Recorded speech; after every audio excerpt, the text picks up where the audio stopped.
নমস্কার, মায়াদি হেসেলে আপনাদের সবাইকে স্বাগত। আজকে রান্না করছি খাসির মাংস।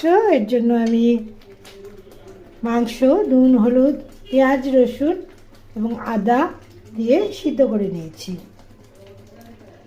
যদিও পুরোপুরি সিদ্ধ করিনি, আরও একবার কুকারে কষিয়ে নিয়ে দিয়ে দেবো। 70% সিদ্ধ করেছি। এখন কড়াই তেল গরম করে এর মধ্যে সামান্য জিরে ফোড়ন দিয়ে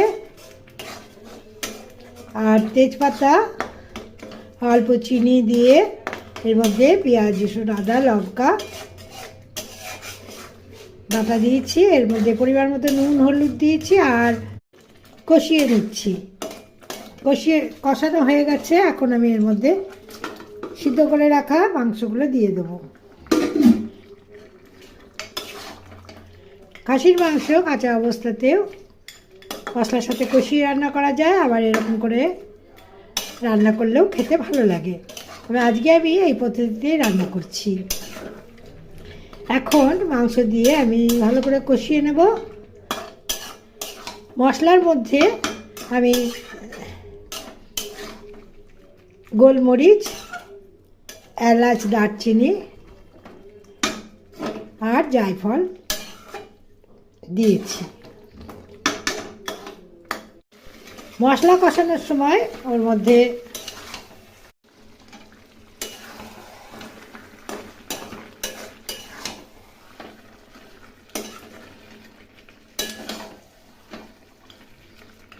এখন এর মধ্যে ছোট ছোট আলু দিয়ে দেবো।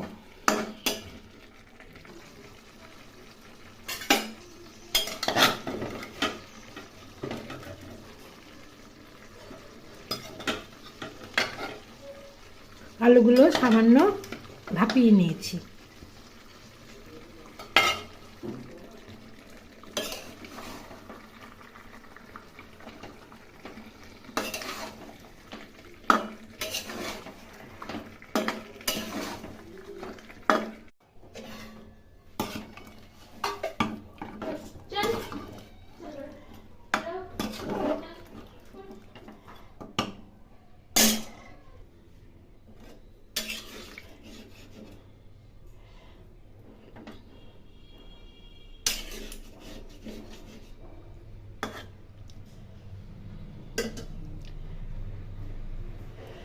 আজকে খাসির মাংসর ঝোল আমার রান্না হয়ে গেল।